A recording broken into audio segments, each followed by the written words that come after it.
friends, I'm really overwhelmed to be once more a moderator, courtesy Dr. Chauhan and his team. कभी कोई anti grade भी copy होती है क्या, नकल? Doctor Chauhan sir, I need your all attention. आपने मेरी नकल एंटी ग्रेड, इससे पहले कि मैं कहूँ, ये गाना मैं सोच के आया था. ये सोच के इसलिए आया था, मैंने जब हमारी अक्सर बात होती रहती है, डॉक्टर तुलसी ने कहा कि आज क्या टॉपिक है, तो मैंने कहा भाई वर्टिगो पे है, एक कार्डियोलॉजी का और एक न्यूरोलॉजी का. कार्डियोलॉजी का क्या लेना देना है, ये तो या तो ईयर का है या ब्रेन का है, तो कार्डियोलॉजी से क्या लेना देना. तब मैंने ये गाना मेरे तब ख्याल में आया, सर जो तेरा चकराए या दिल डूबा जाए. दिल डूबा जाए इसका मतलब कार्डियोलॉजी से भी रिलेटेड है. सिंकोपी. हाँ, ये 1957 में प्यासा मूवी में उस राइटर ने तब से इमेजिन किया था कि दिल डूबने से भी हो सकता है चक्कर आ जाए. बिल्कुल सही बात है. तो लिखने वाला डॉक्टर था. More of A CNS origin, arrhythmia, ischemia, stroke and whatever. तो मेरे पहले मौजूद दोस्त, मेरे बहुत ही क्या कहूँ उसको, संकट मोचन तो आपका वैसे ही नाम हो गया हमारे रेस्क्यू CME का. He is the only person I think who has arranged CMEs beyond Delhi. Absolutely. I have arranged at least 4 of them. I don't remember. Maybe I was not available for one of them. So he is the unique person. एक मुझे याद आ गया कि कहते थे कभी जिन्हें लाहौर नहीं देखा वो जमिया ही नहीं.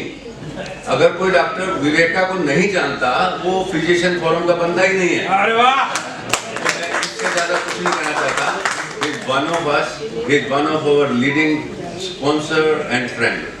So he will be talking about the cardiological causes, although we usually don't think of them, but there are. He will elaborate on cardiological causes of vertigo. Sir, no person better than you can enlighten on this. I welcome Dr. Viveka. Give a big hand to Dr. Viveka.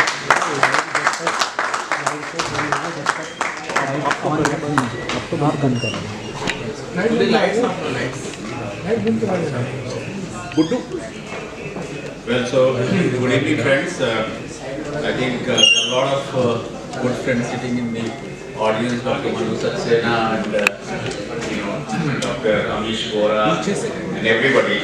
So one of the causes of vertigo is seeing these stalwarts in front of you. When you see Amish Bora and Dr. Manu Saxena, you might have engaging spells. I think so. This is classical presentation of vertigo when the screen goes off. So basically, I think if you look at the cardiac causes, there are none whatsoever. I don't know why I was pulled into this causes of vertigo and cardiac causes, but if you see, if you diagnose a vertigo well and truly, it's non-cardiac. But the cardiac causes of vertigo, which is accumulating, it is like pre-syncope or syncope or what we call palpitation.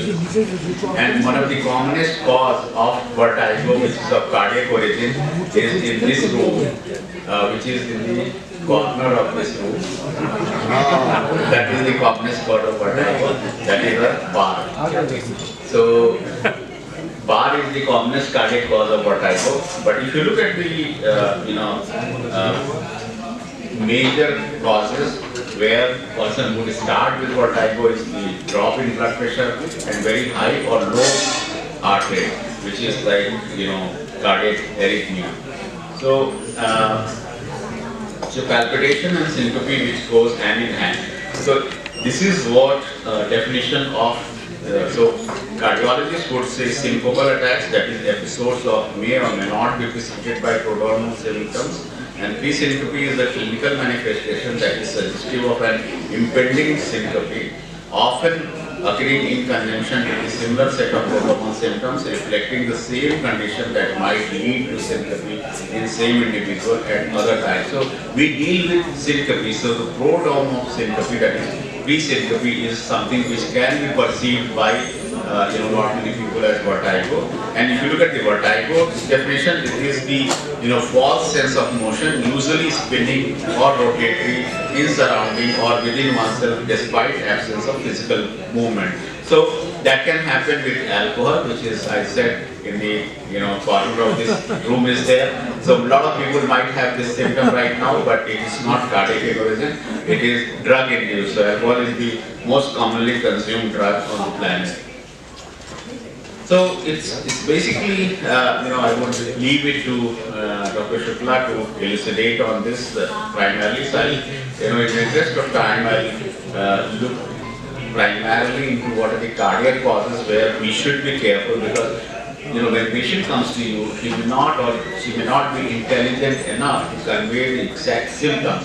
So sometimes what we see that the patient lands with a neurologist with complete heart block because he has been complaining of syncope, and he says that it is more of a chakkar. And when he goes like a vertigo symptoms to a neurologist, he gets a lot of anti-epileptics, and also almost 40% of the patients who need a pacemaker would land on a neurologist and would be getting anti-epileptic and all, unless the neurologist does an ECG instead of EEG and diagnoses that the patient has got a slow heart rate and would be having this. So if you see, the commonest cause is obviously the vestibular symptoms. So these are the causes where I think Dr. Shukla will elucidate about this.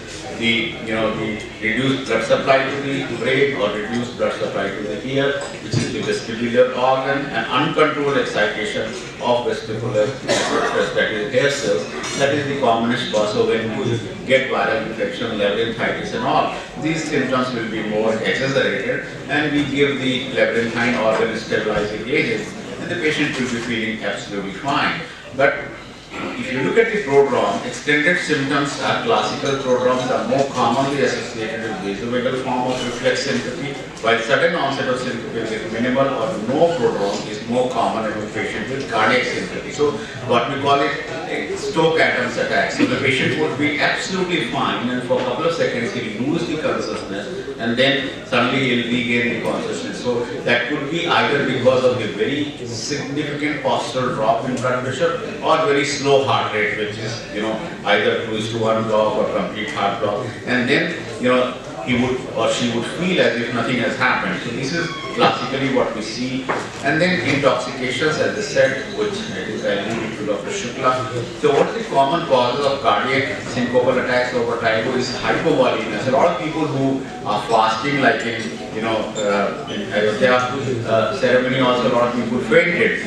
Yesterday almost more than 7 lakh people visited, and all the health sector, one of my batchmates is in charge of the health sector there, the mobile hospital and all. He said that there were more than 5,000 people who came with vertigo and syncopal attack because they were fasting till they see Lord Ram, and they could not reach there because they were whisked away because they had fallen, they had vertigo and all. And it was all hypovolemia because they had not eaten or drunk anything, because they felt that after the darshan they will be drinking water and all. So this is the commonest cause, hypovolemia. Electrolyte imbalance, so specifically hyponatremia is the commonest cause, and hypotension primarily, all causes of antihypertensive agents. So a lot of people would, in Alzheimer's disease or elderly population, people would develop they don't remember whether they have taken the antihypertensive, the double dose of antihypertensive, or taking antihypertensive in a country like India where the temperature variation is so huge from 48 degrees to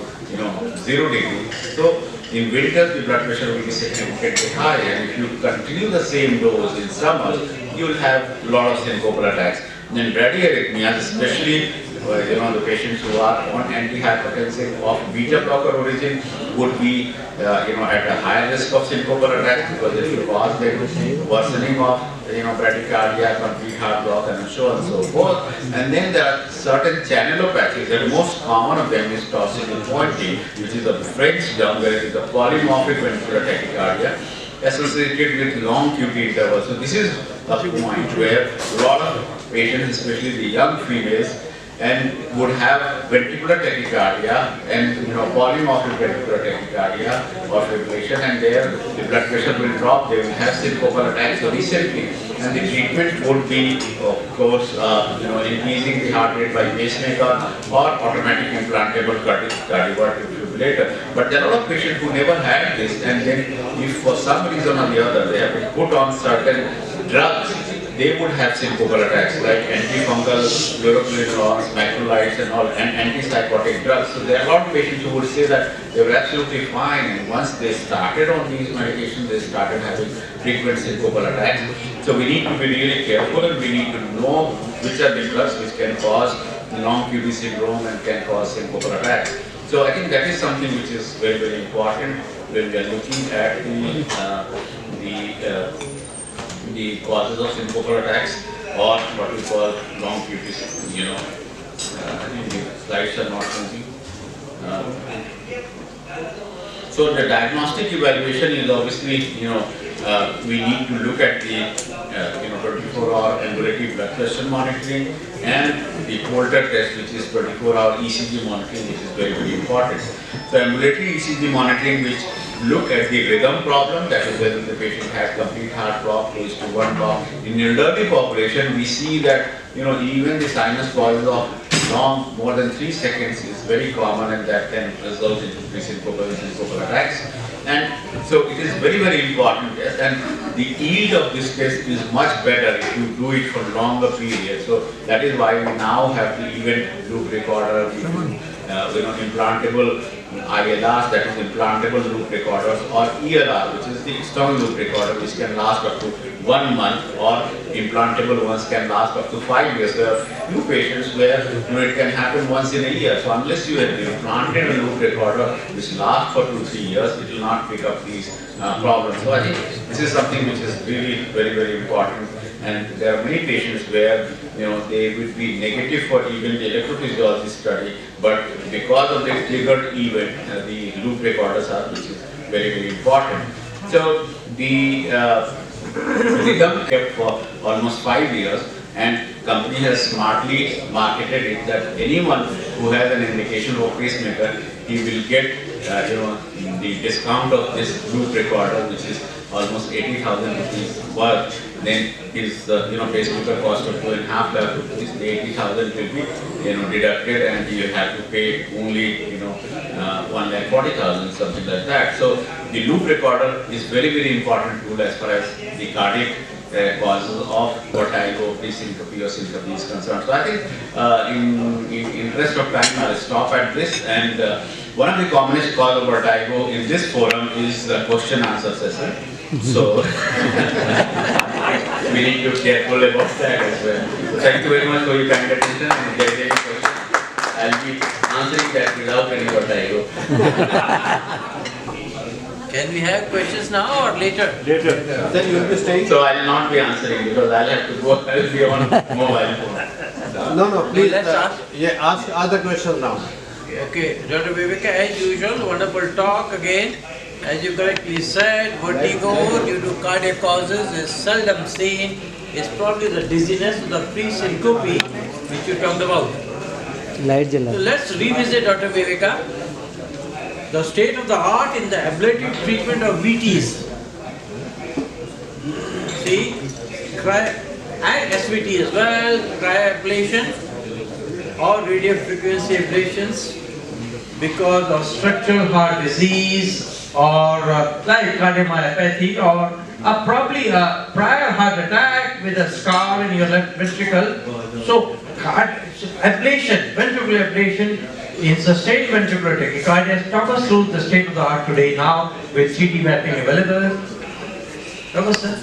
Yeah, so I think as I said that the vertigo or so-called pre-syncope would happen only if the heart rate is too slow or too fast. Obviously, if it is too slow, you need to give a pacing device.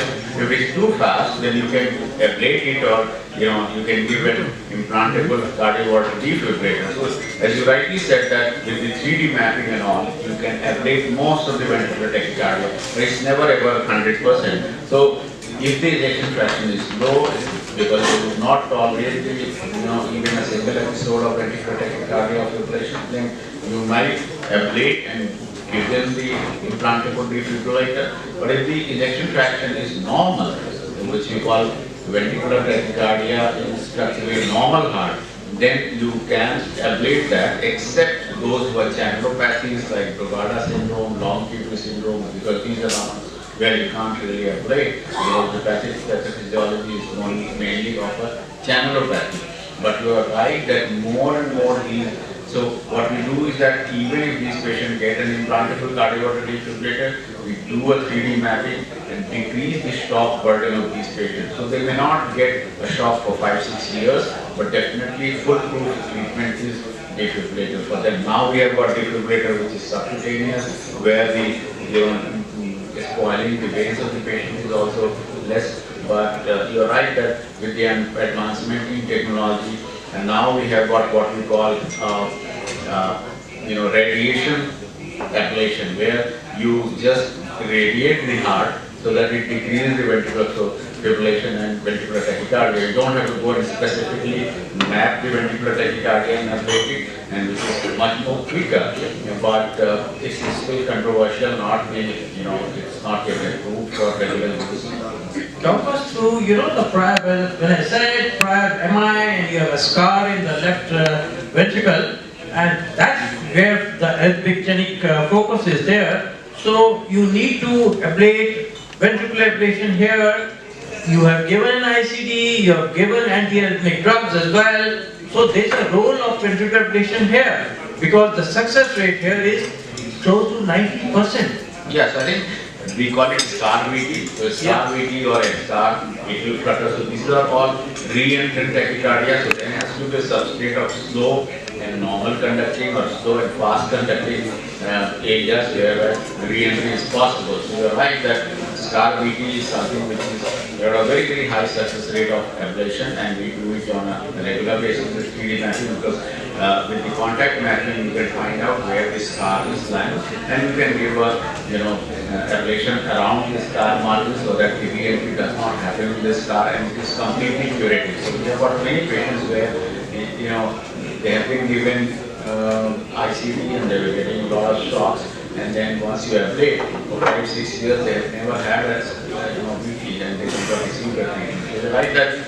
you need to identify and understand the disease pathophysiology. So in post MI scar, it's a very, good technique. In spite of ICDs and anti-arrhythmic drugs, if you have from sustained ventricular tachycardia, is the modality of choice. Ventricular tachycardia has a very high success rate of formation. Right, sir. What about AFib? AFib also, so we do. Are you doing thermal ablation? Are you doing pulse ablation? Yeah, so right now, Pulse field ablation. So pulse field ablation has recently come up in a big way, but as of now in India, latest technology is cryoablation, where you need to have, do the balloon into the pulmonary veins, and then, decrease the temperature and the balloon to the minus. That's cryoablation. So that's cryoablation, minus 20 degrees, and it freezes all these things, and the extra foci, they get permanently damaged. So cryoablation is very good for AF ablation, and it is considered to be the treatment of choice, and we do it on It spares the phrenic nerve, it spares the pulmonary veins, it spares the esophagus. So safer to use. Thank you, sir. Sir, my question is a cardiac opinion must? Take mic. Is cardiac opinion must in every case of vertigo? If vertigo definition is correct, then no. But if it is confusing, then so you need to look at the patient's intelligence as well. And there are very funny explanation about angina, vertigo, and all. So if the patient is a doctor and has attended ENT classes, then I think we don't need a cardiac evaluation. Sir, many cases of vertigo may be presenting to you in various manifestations. What is the usual cause? Is it tachycardia or bradyarrhythmias?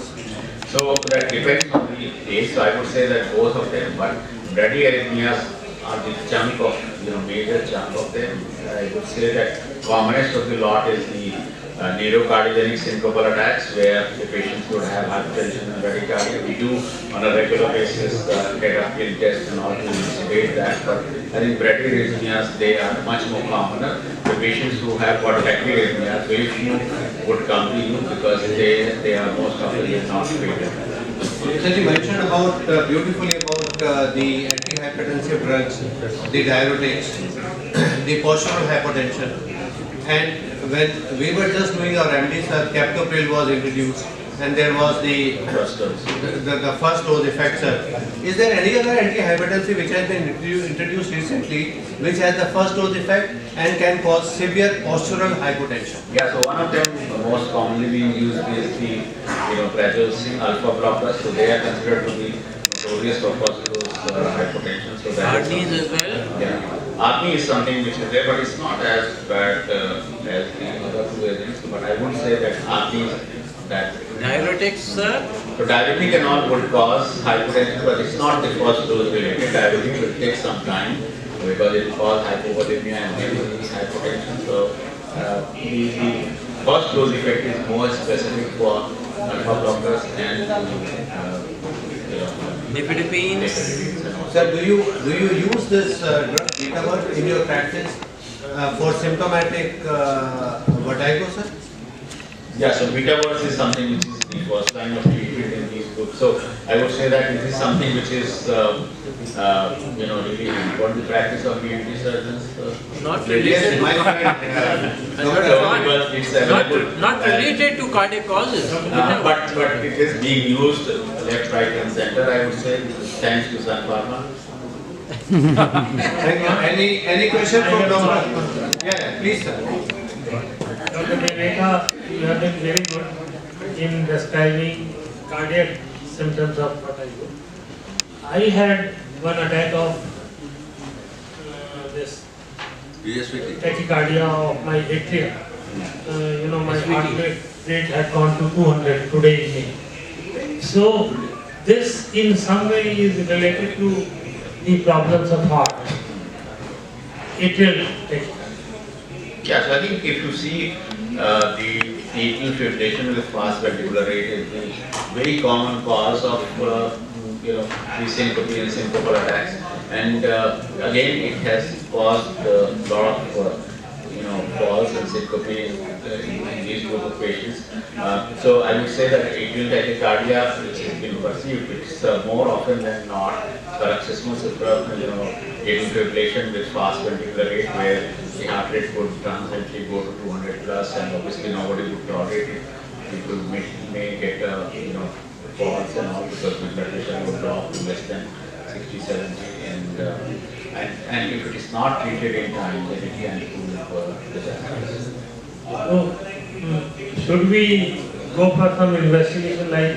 Yeah, so I said that we need to have a fully worked up. So anyone who goes, so if you go to a neurologist, I'm sure Dr. Shukla will elucidate on that.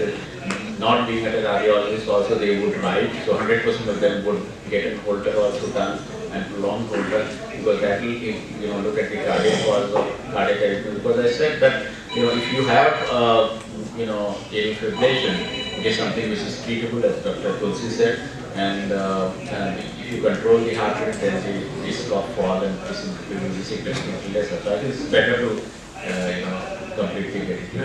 Thank you very much, sir. With that, we would like to send a message of gratitude to you. Dr. Kalra will have the last. Sir, पहली बात तो मैं ये कहना चाहता हूँ, आपने कभी WPW सिंड्रोम देखा है? नहीं देखा। उसमें pre excitation wave preceded the P wave. तो भाई चेयरपर्सन से पहले मेरे दोस्तों ने सवाल पूछ लिए, that was pre excitation, and I welcome that. I'm really excited. I'm happy. मैं मेरे दोस्त को ऐसे नहीं जाने दूंगा अगर ये टॉपिक कार्डियोलॉजिकल कॉज की बजाय कार्डियोवास्कुलर कॉज होता, it would have been more elaborate and it would have rather been justified, because then the ischemic, the hemorrhages, and so many factors which affect the CNS part of the vestibular action or the nucleus and the cerebellum, that would have been तो आप हमारे साथ तब भी हैं sir, cardiovascular में भी cardiology तो है ही। Thank you. With that, we would like to thank Dr. Viveka sir and ask him to have a drink before he leaves. Thank you so much. So I had a Vertigo. I would request Dr. M L Kalra sir to call upon our second speaker. My first duty to invite my new friend, Dr. Bhaskar Shukla. I was very surprised to see that he has done MD thrice in pathology, in pediatrics and neurology. मैं तो एक MD करने के बाद सोचा कि हम तो पता नहीं कहाँ पहुँच गए। सर, मुझे आप पहले मिल गए होते तो एक आधी मैंने भी कर ली होती। He has so many publications in national and international journals, and he has been consultant with Manipal Hospitals, Gurgaon. Presently, he is with PSRI, and I see him in most of our CMEs Wednesday. Although I don't have cheers with him, but he is close to me, and he will be talking about the neurological aspect of vertigo, which has been talked about earlier also, at least 4 or 5 times. Today we will learn something new. Dr. Bhaskar.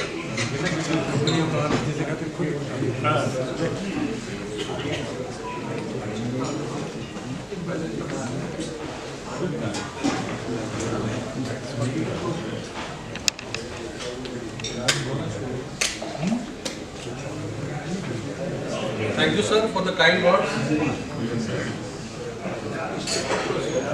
It is always very,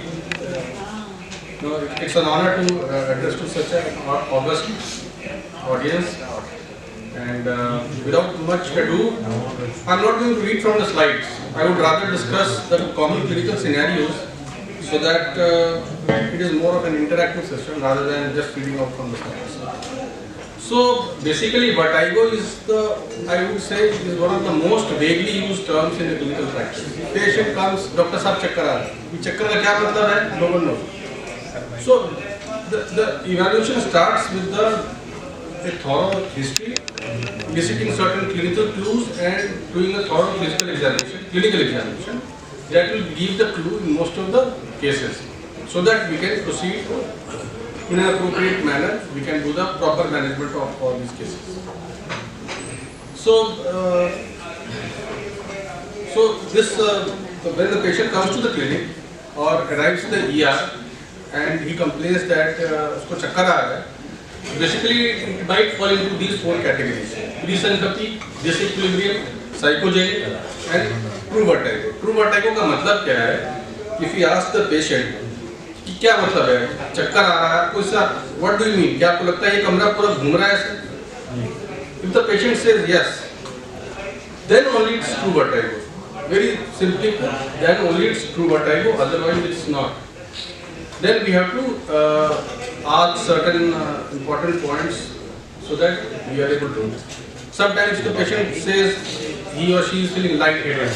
Sometimes he will say that he is walking with a certain imbalance, sense of imbalance. Sometimes the symptoms are so vague that you cannot fit into any category. So we have to categorize the symptoms into the broad nomenclature. So I will start with certain clinical scenarios. Suppose a 25-year-old female walks into the clinic with severe intense vertigo, with vomiting and no associated comorbidity.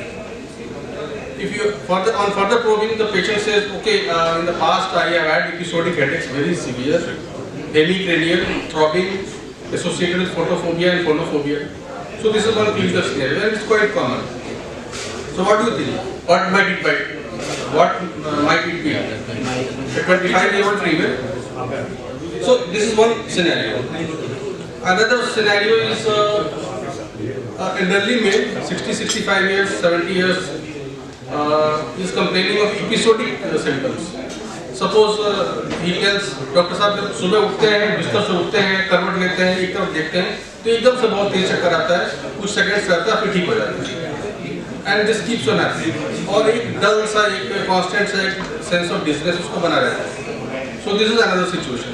So So these two are the most common situations in the clinical practice which present as vertigo. So we'll come to the exact etiological causes later on. So basically a thorough history and physical examination can lead to diagnosis in most of the cases. So we have four categories of dizziness: vertigo, pre-syncope, disequilibrium, and lightheadedness. Vertigo is the true vertigo, wherein the patient complains of a spinning sensation. Pre-syncope, as Dr. Viveka also discussed, it's a fainting sensation. It has vascular causes, neurocardiogenic and volume depletion. Disequilibrium, it might be related to neuropathy, Parkinsonism, myopathy, etc. And lightheadedness is more related to psychogenic causes. So one defining feature in vertigo is a false perception of motion, which distinguishes it from other causes of disease. And associated symptoms help us to differentiate between the different types of dizziness. So depending on the timeline, it can be acute, episodic or chronic. It is very important to distinguish between the peripheral and the central causes. Peripheral means it involves the peripheral vestibular apparatus. Central causes it involves the brain. So the important peripheral causes include BPPV, vestibular neuritis, Meniere's, perilymphatic fistula, herpes zoster, acoustic neuroma, ototoxicity, otitis media, canal dehiscence syndrome, post-traumatic, etc. And central causes include migraines, vertigo, or the vestibular migraine, intracranial mass, cerebrovascular attack, CVA, or TIA, posterior circulation TIA, TIA malformation, multiple sclerosis, etc. So there are four common diagnoses which are commonly encountered in clinical practice, which are the causes of peripheral vertigo. BPPV stands for benign paroxysmal positional vertigo, vestibular neuritis, vestibular migraine, and Meniere's disease.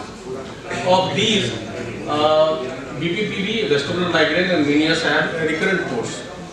Recurrent means they are coming and going, episodic in nature. Then there are associated symptoms which help in distinguishing these closely related conditions. In BPPV, the patient is usually elderly, 60-70 years old.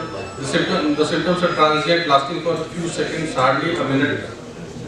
And the symptoms are triggered by change in the head position. And there are no auditory symptoms, gait is normal, and nystagmus is usually there, which is upbeat and torsional. In vestibular neuritis, it's usually a single episode, isolated single episode, and symptoms are really very severe, can be subacute. Nystagmus is also present, but it is more horizontal and horizontal torsional. Gait is normal, patient tends to veer towards the affected side, there is associated hearing loss, and we have other diagnostic findings. Vestibular migraine, the patient usually may or may not, but usually gives a prior history of migraine headaches. Patient will complain. Sometimes we can have this vertigo without history of headache also. So encephalic migraine, they are called. So the history of headache can be completely lacking in vestibular migraine. So this we have to keep in mind. So in that case, the typical patient profile helps us. It will be a young female, and the symptoms will be recurrent, and usually the symptoms last for the entire day or maybe up to 3 days in a row. And associated symptoms are lacking, totally lacking. All the tests are non-revealing, and there is no gait abnormality, there is no nystagmus, etc. Meniere's disease, again, we all know it's a triad of hearing loss, tinnitus, and ear fullness. And the course is recurrent. The nystagmus will be there. It can be horizontal or horizontal torsional, and we can do the audiometry, which will reveal a hearing loss. So these are the 4 common categories of vertigo, which are clinically encountered in most of the situations. Now it is very important to distinguish between the peripheral and the central causes. Peripheral causes, as the name implies, it is related to the pathology of the peripheral vestibular system. Central vertigo involves the brain, the CNS. So again, the associated symptoms will help in distinguishing these two categories. So in peripheral vertigo, the onset is usually sudden and the severity is more intense. In central vertigo, it is gradual and less intense. In central vertigo, the duration, the symptoms are almost constant. In peripheral vertigo, they are fluctuating, intermittent. Nystagmus is usually horizontal in peripheral and vertical or rotational in the central vertigo. Hearing loss is associated in peripheral and not in the central vertigo. CNS symptoms, of course, are associated in the central vertigo. You should always be aware about the red flags in any case of acute vertigo. So these are the red flags: unilateral new onset hearing loss, vocal neurological signs in the form of facial weakness, diplopia or limb weakness, new onset headache, or a normal VOR, vestibulocular reflex, or a normal head in basket. So these are the cardiac red flags. I will not go into these. So coming to the BPP, as I discussed, BPP is a very common diagnosis. So the typical patient profile is an elderly male or female, and oral symptoms, the auditory symptoms are usually lacking, and the symptoms are episodic, recurrent, transient, lasting hardly for a minute, and the symptoms are triggered by head motion. Certain the patient will complain of intense vertigo as the patient turns the head towards one side, towards the right or towards the left, or looking up or looking down. And especially when the patient gets up from the bed in the morning. So these are the clues that the symptoms are very short lasting, hardly last for a minute. So brain MRI is usually not required if the findings and the clinical history is classical. But if we have some associated features, we should always go for neuroimaging. And a typical scenario would be a patient might be presenting. I had one patient in my clinical experience. He was a 60-year-old male, symptoms were classical of BPPV, but he was hypertensive, he was 70 years old, and he was diabetic also. And the symptoms started all of a sudden and there was no prior history. We did a MRI and we found it was a stroke. So, you should always be aware about the red flags. Cerebellar lesions will have associated cerebellar signs. I will not go into the details. Clinical examination will help in distinguishing between central and the peripheral causes, the benign cerebral and the central cerebral causes of vertigo.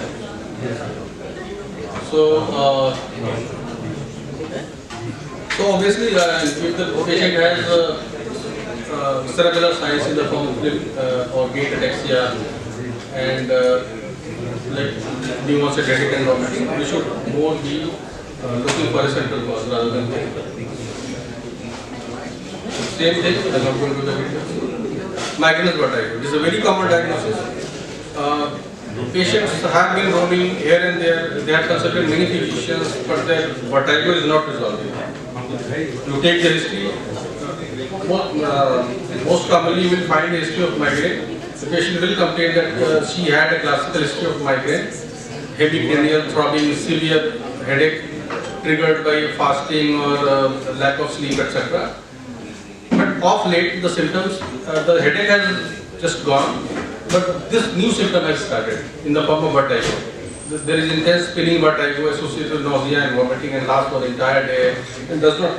So the difference between the BPPV is that in BPPV the symptoms are short lasting, lasts hardly for a minute, but in vestibular migraine it lasts for the entire day, maybe even up to 3 days also in a row.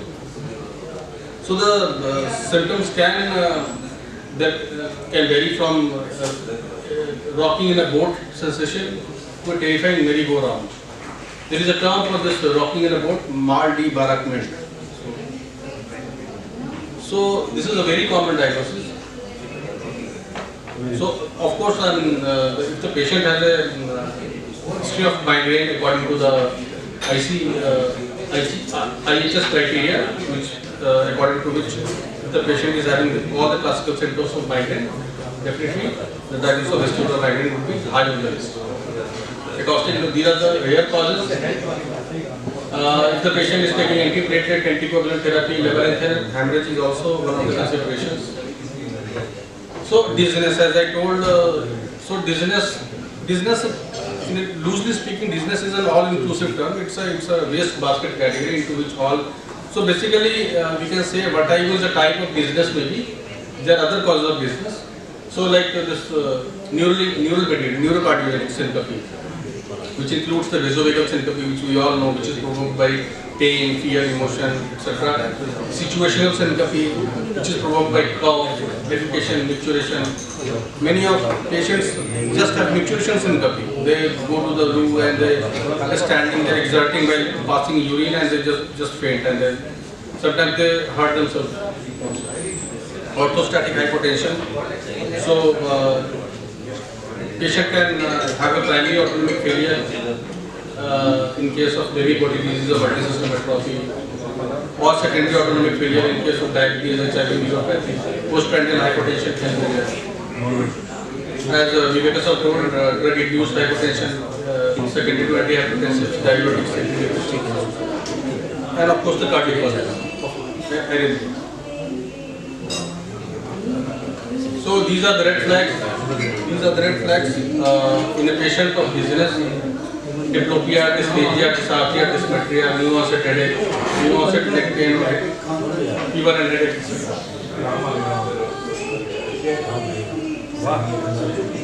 Ram आ गए भाई, राम आ गए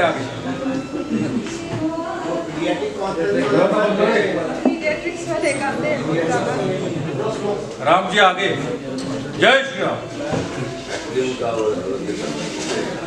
So these are the certain clinical tests which can help in distinguishing between the peripheral causes and between the different peripheral causes also. I'll not go into the details. So when should we consider special tests? So neuroimaging is reserved for those patients which have red flags or additional risk factors for stroke, such as those who have severe headache, or patients who are elderly, who are hypertensive, who are diabetic, etc. And vestibular function testing may be required, like video nystagmography, etc. in certain situations. But in most of the clinical scenarios, clinical examination and history taking will suffice. So this is the proposed flow chart for the evaluation of a DC patient. So if the patient comes to the clinic, and always remember that the definitive treatment for BPPV or any anesthesia is it's a physiotherapy. It's a vertigo rehabilitation exercises in the form of either the Apley maneuver or Simon's maneuver, etc. But it has been found and it has been shown in different studies that if we add beta-histine in addition to these maneuvers, so-called canalic repositioning maneuvers, then the results are better as compared to only rehabilitation exercises. So these are different drugs of classes of drugs which can be used in the management. So they are no longer used. Basically, antihistaminics, they provide acute symptom control, but they cannot be used for long-term management. Coming to this beta-histine is analog of LHTDL, and it improves blood flow in microcirculation of internal auditory and vestibular system, and improves neural electrical activity in the vestibular neuron. It actually helps in the central compensatory mechanisms. So this is the chemical nature. So basically, it has a bimodal action. It blocks the H3 autoreceptors and stimulates the H1 receptors. And so usual dose is maximum 48 milligram in a day. So I have already told that different studies have shown that addition of beta-histine will further help in addition to the vertigo rehabilitation exercises. Benzodiazepines and SSRIs are helpful in alleviating the associated anxiety and panic associated with vertiginous disorders. Thank you, sir. Very good.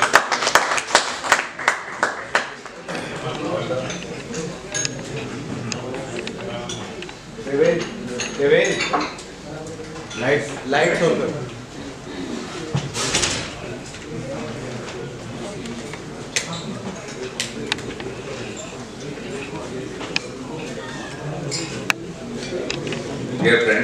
must have listened to Dr. Shukla. Our first time, I think we have listened to first time in हो चुके हैं पहले वो sir इस hotel में इस hotel यहाँ पे सेकंड टाइम मैं नहीं आया हूँ सर इस साल में पहली बार इस साल में पहले इस साल में पहले आज पहली बार wonderful talk very good my all applaud to you sir. मैं ये जानना चाह रहा था कि आपने एक ऑब्जेक्टिव एंड सब्जेक्टिव टाइप की एक डिफरेंशिएशन बताई थी कि ट्रू वही होती है जब ऑब्जेक्ट्स घूम रहे होते हैं और अगर वो खुद घूम रहा है जैसे हम घूम रहे हैं तो इट्स ए फॉल्स। कोई भी it's a false sense of motion, but there should be a false sense of motion. Only then we can call it vertigo. There should be an associated false sense of false perception of motion. चाहे वो खुद घूम रहा हो चाहे कमरा घूम रहा हो। मैं वही कह रहा हूँ कि ये वर्टिगो है ही फॉल्स। हाँ है ही false। कोई घूम तो रहा ही नहीं है, ना तो दुनिया घूम रही है ना हम घूम रहे हैं। अगर आपको ऑब्जेक्ट्स घूमते हैं तो आपने कहा कि वो ही ट्रू है, हम ही तो आपने ये बोला हम ही तो यही वही है, ये असली है वर्टिगो।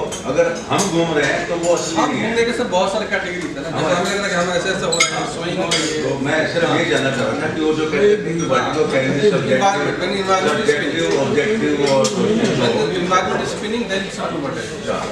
मैं माफी चाहूँगा डॉक्टर प्राशर से, उनको मैं जरूर इसमें इन्वॉल्व करना चाहूँगा। सर आपके कमेंट्स बहुत जरूरी हैं, हम आपके शागिर्द भी रहे दोस्त भी रहे। आप हमें थोड़ा सा और कोई पॉइंट जो डॉक्टर साहब से रह गए हों प्लीज। क्लेम के कुछ डॉक्टर को रह गया हुआ मैं बता दूँ। चलो all I would say is कि about 37 years I have been treating vertigo as a community specialist. So I would say that yes, vertigo में सबसे important चीज ये है history. 90% of the time, if you are taking history properly and patiently, you will be able to reach the diagnosis. Next is the examination. Our main thing is to one, diagnose the vertigo, and second most important is not to miss the other important events which might be occurring, which are either cardiological or neurological. If you do that, you have done justice to the patient.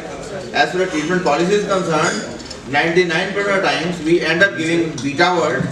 Here again, my advice to rest of the members is, please don't use the homeopathic dosages of beta word. In fact, the companies should discourage to give 8 milligram of dose at all. It is 16 milligram 3 times a day and nothing less. Somehow it was erroneously mentioned that it is 48 milligram is the maximum dose.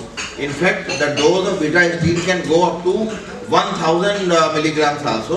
So it is a very safe medicine. If it is not seemingly working in next 48 hours, please increase the dose of vertin and increase the dose of beta vert to more than this. Company gives in 24 milligrams also, 48 milligrams also, but generally you can keep on increasing the dose. 16 milligrams 3 times a day, generally to begin is the best dose, and you are more than 90% successful within 4 days to control the vertigo. Vertigo, as Dr. Saab has very rightly pointed out, has to be accompanied by the vestibular rehabilitation exercises, and if there is any problem of nausea and vomiting, you have to add antiemetics, and you will generally score a good success rate in the patient. Thank you. तो nice sir, very good sir. एक last सवाल ये था, ये जो migraine vertigo है, migraine at times is related to hormones like premenstrual and all that. Is vertigo also related to such things at times? Sir, vertigo जैसे migraine has a host of associated features which often misleads the clinician to alternative about alternative etiology. For example, neck pain. Neck pain is commonly seen in migraine. Vertigo is one such symptom. Photophobia, phonophobia. So these are the associated symptoms. So vertigo is very well described associated symptom in migraine. So in the appropriate clinical scenario, like there is told young females presenting with acute severe vertigo with nausea, vomiting, etc., no oral symptoms, and fast episodic headaches. Vestibular migraine is the first treatment.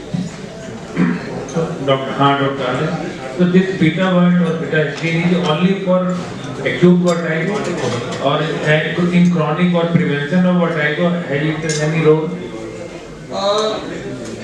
So it depends on the etiology. Again, etiology of the what. So vertigo is a very vague term. Now patient will come to the clinic and say, Doctor Sahab, chakkar aa raha hai. Now it is our duty to find out what he actually means by chakkar. Now if it's a true chakkar, vertigo hai, BPPV hai, then beta hysteria will definitely help.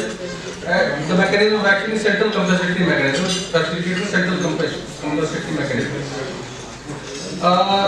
We can give, I have given beta hysteria for 3 months also in a row, 48 mg every day in 2 divided doses up to 3 months.